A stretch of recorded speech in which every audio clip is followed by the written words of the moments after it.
Hello, Saturday night at Comic-Con. How are you guys doing? So I'm assuming if you are here, you are into the immortal universe. Oh, yeah. Well, I can't, I want to say, like, prepare yourselves. But I guarantee you there's some stuff coming that you can't prepare yourself for. So I'm just warning you, call your friends. So I'm Damien Holbrook from TV Guide Magazine and TV Insider. I am thrilled to be back here with this show, which we introduced to you guys a couple years ago, and you guys embraced it. You were so great, and then the show premiered, and you were even better. The show was so much. The first one that we're going to talk about today is Interview with a Vampire. So I'm super excited because we'll have that, and then we're going to follow that up with the Anne Rice's Mayfair Witches cast and talk about their upcoming season. And these are the first two shows of the Anne Rice's Immortal Universe for AMC, and they've just recently announced, as you all, I'm sure, know, about the third season, or third series, The Talamasca. So from vampires to witches to secret agents who track them, this is a big night for us. So obviously Interview just finaleed its second season, and let's just put that, it's critically acclaimed second season. And if you haven't already seen it, obviously must see. The series has the rare distinction, this is my favorite, we've got stats, because those are always fun. 98% score on Rotten Tomatoes for both its first and second seasons. And it was just renewed for season 3, which, as we know, will follow Sam Reid's vampire Lestat and his rock band on tour. So today we're going to take a look back at the series' remarkable second season and tease what's ahead for Lestat. So let's bring out the living bodies that we have with us today. First, we have executive producer overseeing the entire Anne Rice Immortal Universe, Mark Johnson. Creator and executive producer, Rolin Jones. Lestat de Liancourt, Sam Reid. Miss Claudia Delainey Hayles. The vampire Armand, Assad Zaman. Composer Daniel Hart. And production designer Mara LePere-Schloop.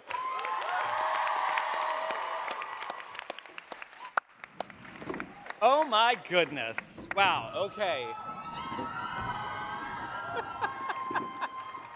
So, do you guys want to just get it out now? Just do the "we love you"?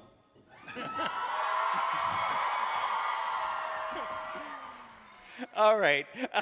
So before we start, I need to gush a little bit because what you gave us last season was like there's not enough chef kisses in the universe. The performances were next level. The writing, the production design, the scoring, which you know a show is connecting with people when the fans become obsessed with the score. Like when they're paying that close of attention. And also, so it was something beyond just a television experience, and the community that has built up around this show, the fandom, the family amongst the fans, is a staggering testament to the work that you guys are doing. So on behalf of all of them, I say thank you. All right. Now, Mark, the longest time, readers have, they've hoped to see the works of Anne Rice receive some kind of attention, the kind that you're giving him, the kind that you're giving the Vampire and Mayfair Witches.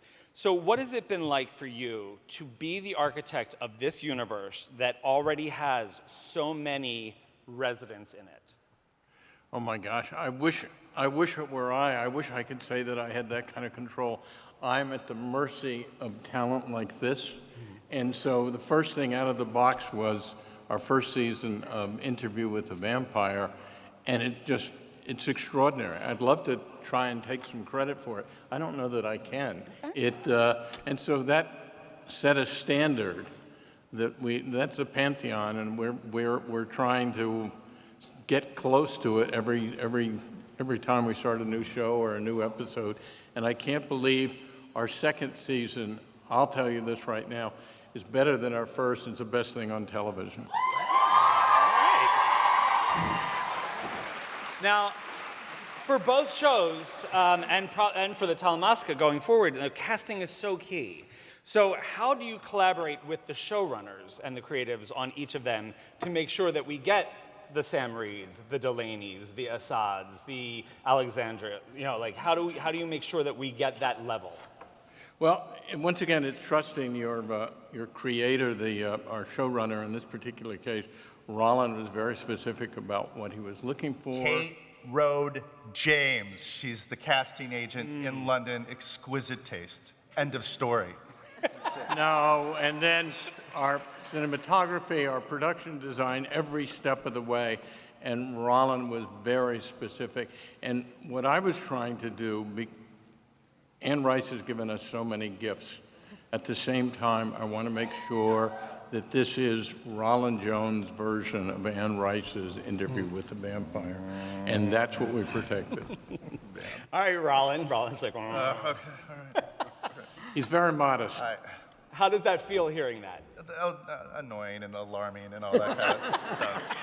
It's Anne. Nobody would be here without Anne. She wrote.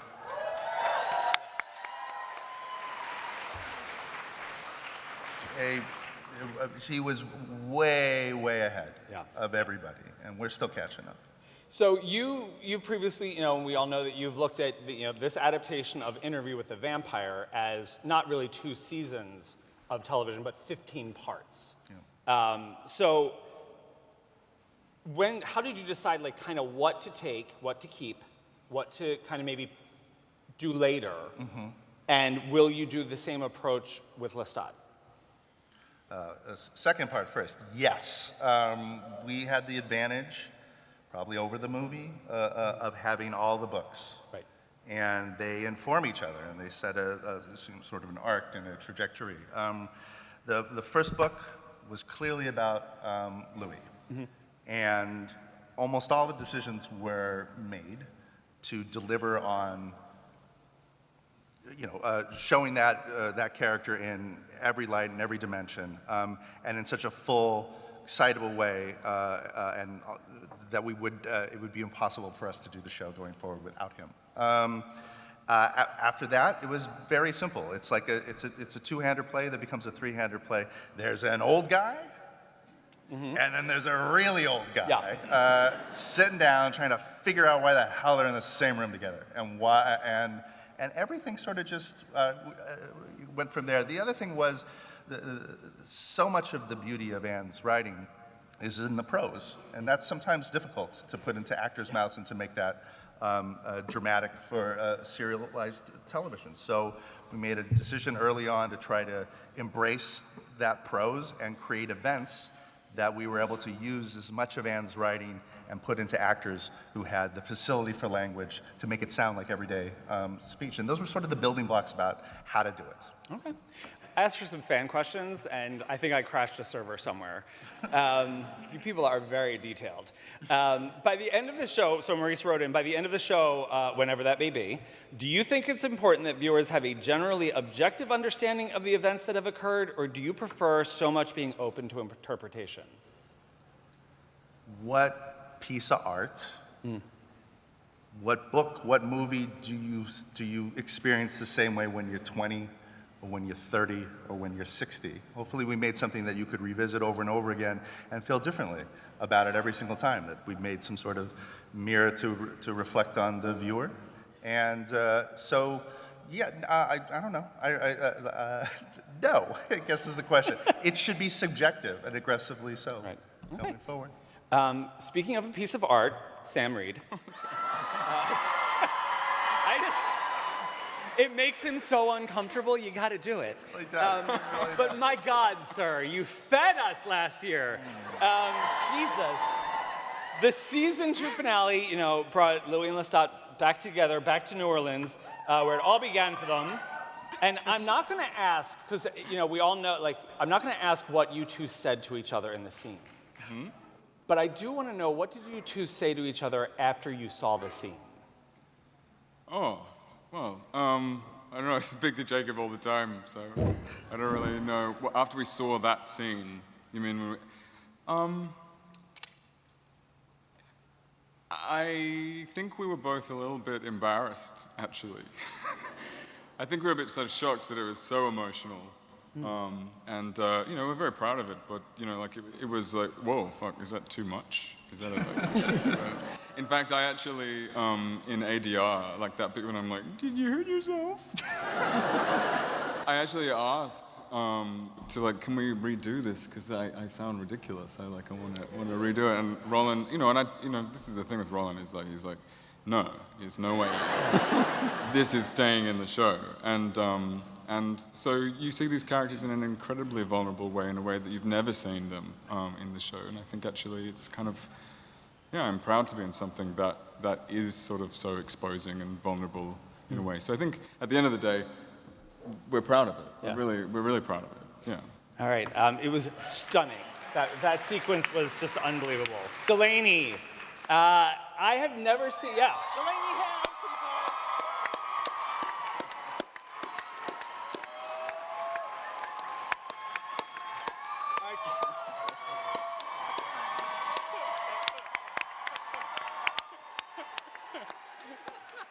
our tragic little Moppet, our tragic little girl. I have never seen a fandom embrace a recast so readily, so rapidly, and so lovingly.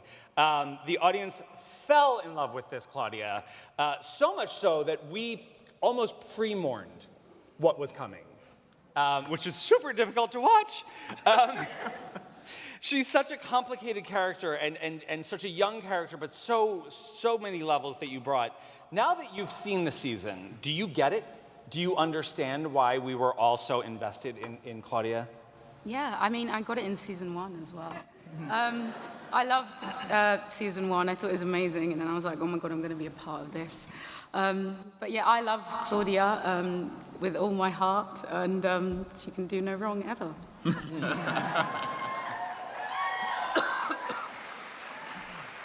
What did you think when you saw that Lestat was the last person she looked at? I battled with it in my mind a bit because I was trying to understand whether it was hatred or, like her needing his help in a way. And when we did the scene a couple of times over, we kind of like navigated different takes. So it was experimenting, and then I realized that she was in so much pain that it is, her looking to a dad for help, and it's very sad. But that's what it is. And now Assad.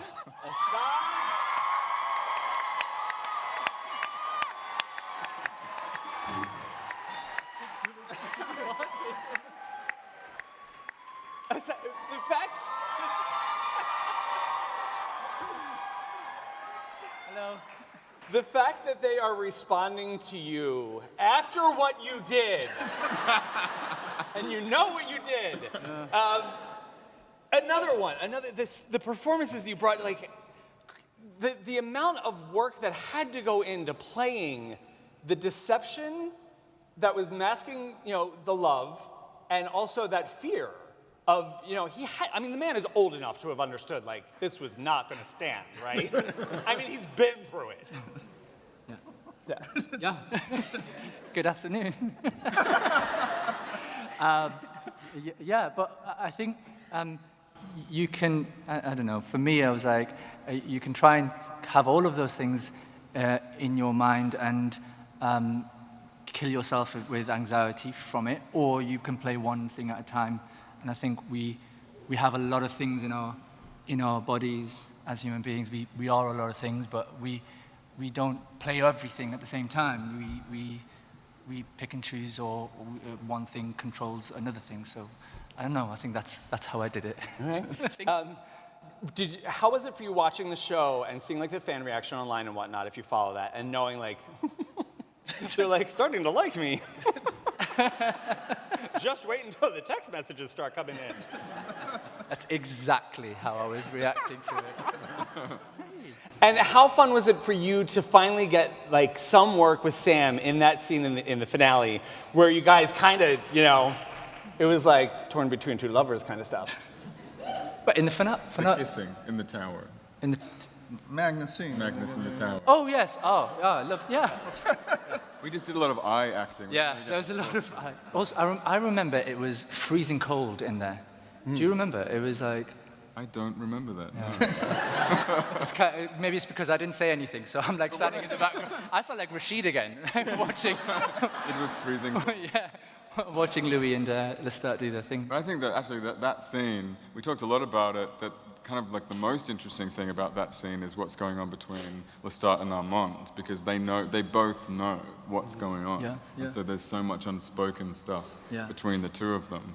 That was kind of the most fun layer to play in that. Yeah, and there's the moment when you say Akasha and you look at and he doesn't know that. I was like, all of those things are like as an actor, okay, there's curiosity to play with here, but then also as a spectator knowing where we're going, it was like I was thinking ahead to coming out and going, this is such a nice little sprinkling for the audience. This is like tingles. Yeah. You delivered it very well, Sam. Delainey and Assad. Anne wrote in, what was it like working together to portray the complicated dynamic between Armand and Claudia? Did you guys recognize any parallels between both your characters, and did that inform either of your performances? Mm-hmm. Yeah, I think the fact that they returned so young and like Armand knowing that and still treating Claudia the way that he did is very interesting to me. I'm the leader of his hate page. So there's that. There's like I think Armand ultimately, after what he did, he still did. I think there's a lot of respect there for who Claudia was. And there was. I mean, people show respect in lots of weird ways. Sometimes by killing the person or orchestrating their death. But like there's also you were Lestat's fledgling, and he has complicated feelings towards that as well. So I think he was never gonna love Claudia. So I think I spoke to you after the finale. Do you think he felt any guilt for what happened with Claudia? Yes. Yeah. I think he feels guilt for a lot of things. I just think he can't face himself. Like he doesn't know how to take responsibility for those things. But yeah, I think he feels guilt. Have you seen somebody also they sent in a last minute thing? Have you seen these videos of people going to the Louvre to go see the Armand painting? I saw one. My sister sent me one. My sister sent me a photo of some people at the Louvre, and they took pictures in front of. But it's not in the Louvre, is it? It's in the same room as the Mona Lisa. Oh wow! We might soon overtake Mona Lisa. I think someone needs to tell them to start a queue or something. We didn't film that. We filmed that somewhere else. We filmed that in Chantilly or something. Yeah. We filmed it somewhere else. But Sam, that's the magic of what I do. There we go. What is it? We recreated the Louvre somewhere. It's in the art. It's Surprise. in the collection. So that painting came from the Louvre to Chantilly. No, so we hired that painting from the Louvre. It was a recreation. Sorry, why am I not getting this? Remember, he was underground for a long time. Daniel, the music. Daniel. Yeah.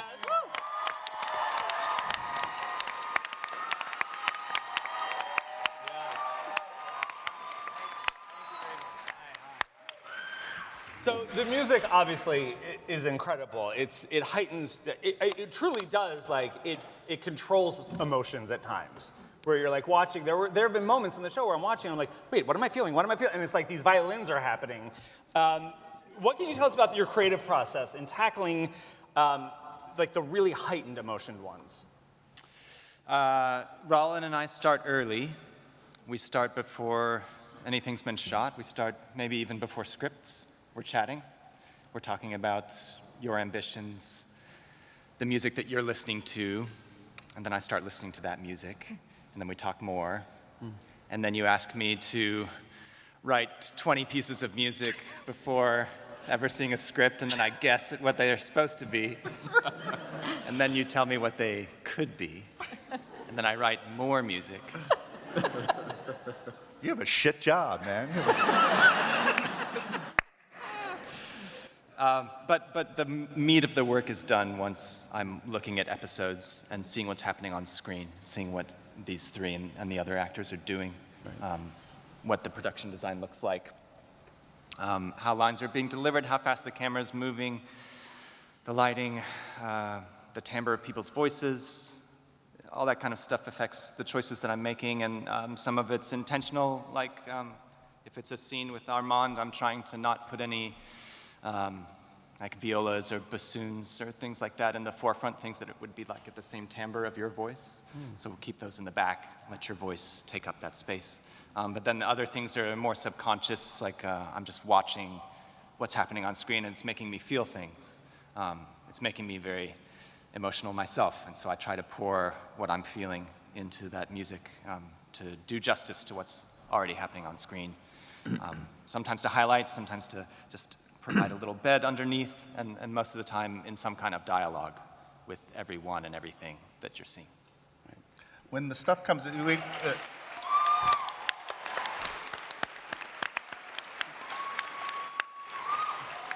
this is moment in post, right, where we've been sitting there with temp music over and over again, and everybody's been looking at the same footage, blah, blah, blah, and then a Daniel Hart thing drops in, all the other, Yuka, you can attest to this. Where's Yuka? Yuka, where are you? Who? Is Yuka in here? Whatever, she's one of our, oh yeah, right, when a Daniel Hart piece comes, everyone stops, comes and sees the scene and listens to it, and everybody feels like, what a fucking great show. All right, wait, and then we go back to our work. Well, Daniel, how would you describe, like, did you create in your mind or even like on a deck tones or styles for each of the characters? Like their own hype music kind of thing? Yeah, if it's possible, they'll get an instrument for themselves that is their instrument, maybe per season, if possible, and maybe it's just per episode, depending on the other needs of what's happening on screen, and everybody gets their themes, their melodic themes, which weave in and out throughout seasons and episodes. Yeah, I tried to do as much character work as possible. I, like Rolin, came from the playwriting world. That's what I studied in school, and I think about those kinds of things all the time. I'm thinking about character arcs and motivations, and that's how I approach this kind of work. So yeah, I'm always thinking about the characters. All right. Okay, and Mara LePere-Schloop, our designer. I mean, you guys, could a show look any better? Like, it is, like Mayfair has its own vibe, and I'm so into that like modern New Orleans thing because it's like sweaty and hot. But what you have created both for New Orleans, of the first season and Paris for the second season, this was just, I mean, you are building a whole world up from the ground up. And then the theater. The theater. Come on. I mean, where do you start? Where do you start, like, say, season 2? We're doing Paris, we're filming in Prague. How do we make this happen? A lot of sleepless nights.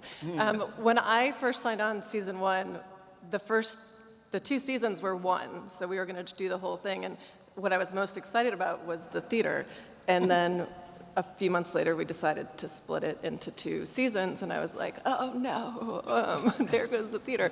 And obviously, what we got to do in season 1 was absolutely incredible. And as someone that lives in New Orleans, it was an absolute joy to be able to represent a time period, the Jazz Age, Storyville, which hasn't really been seen on film and doesn't exist in New Orleans anymore. And Rolin has done such an incredible job of adapting this to time periods that are so magical and that we really haven't seen represented. And so in season 2, we got to kick things off with, Eastern Europe in World War II, which typically we see a lot of Western Europe, but it was great to be able to see another side of the war.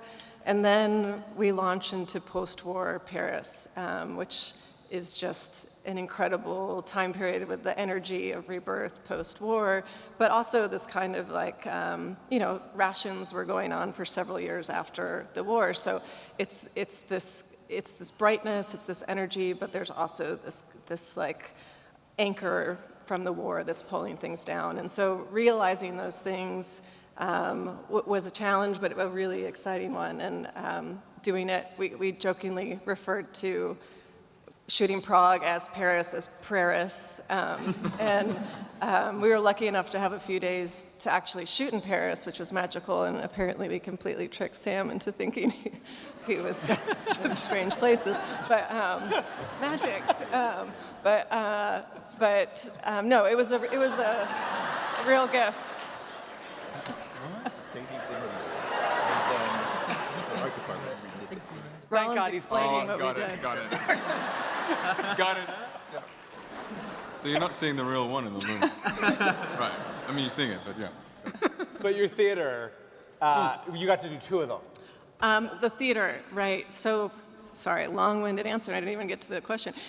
So the theater, we started out in 1795 with the Renowned Theater when Assad, or I should say, I'm sorry, Armand and Lestat kicked things off with the Theater de Vampires. And what Rolin and I decided was that it'd be great to kind of bring some new energy with our adaptation to things. And so we had them, towards the turn of the 20th century, move into this new kind of industrial space.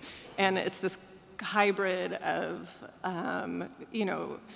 sacrilegious artifacts and, the little bit of Gothic or neo-Gothic imagery, and then our theater. And it was such an exciting exercise. We took this old factory on the outskirts of Prague, and we built our stage and our sets. And we actually put in a superstructure and columns and a grid so that people could fly around and not die, which is a good thing. And then we started the season without all of the scripts, so we didn't know what was going to happen in episode 8. We knew someone was going to come and kick some ass in the theater, but we didn't know what was going to be destroyed. So we actually put cement board underneath everything that we built, assuming that the whole thing was just going to burn down, which there was a lot of fire. But I think Rolin and I were talking before this about our favorite sets of the show, and the green room, the area under the stage where all the Coven members were. It was such a fun set to get to work on. Rolin and the writers graciously wrote bios for each of our vampires, and we got to know their histories and when they returned, who they were before, and we got to develop what those spaces were. And it's a dream job. It's magical and wonderful, and the team is incredible, and yeah, it's really great. Nice. So we've been talking a lot about some serious stuff and the deception, the production. But with this world that they've built and these beautiful sets and these sounds and everything, not everything always goes to plan. And we have a reel for you guys to watch our favorite vampires things up.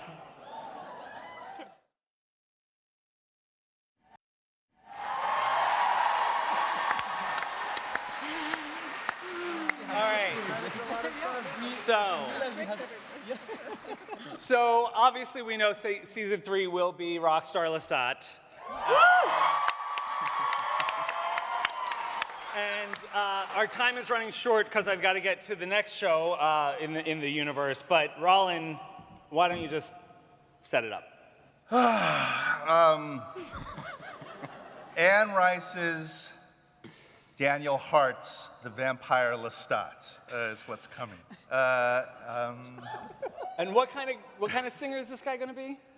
Well, I guess we've been talking some stuff back and forth, me and Daniel, about what Lestat is going to sound like. And the basic thing that we should know is, in the books, it's sort of a bookend. There's one concert. Mm-hmm. But we don't do things like that on our show, so it's going to be a full tour across North America. And I don't know, David Bowie, St. Vincent, Bjork,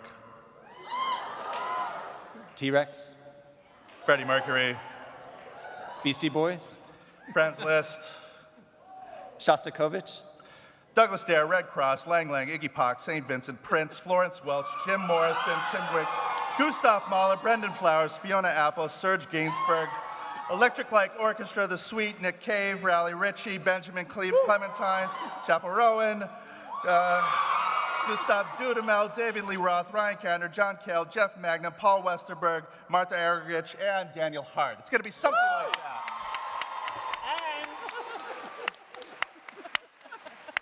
since we can't do audience questions today, you have something else better for that. Oh, they don't want to see a teaser. They're not interested. Oh, okay. Well, Dan, what you can do with a certain amount of money in the city of Pacoima. Here we go. A sneak of a lot of stuff from a potential, soon-to-be, season 3 of Interview with the Vampire.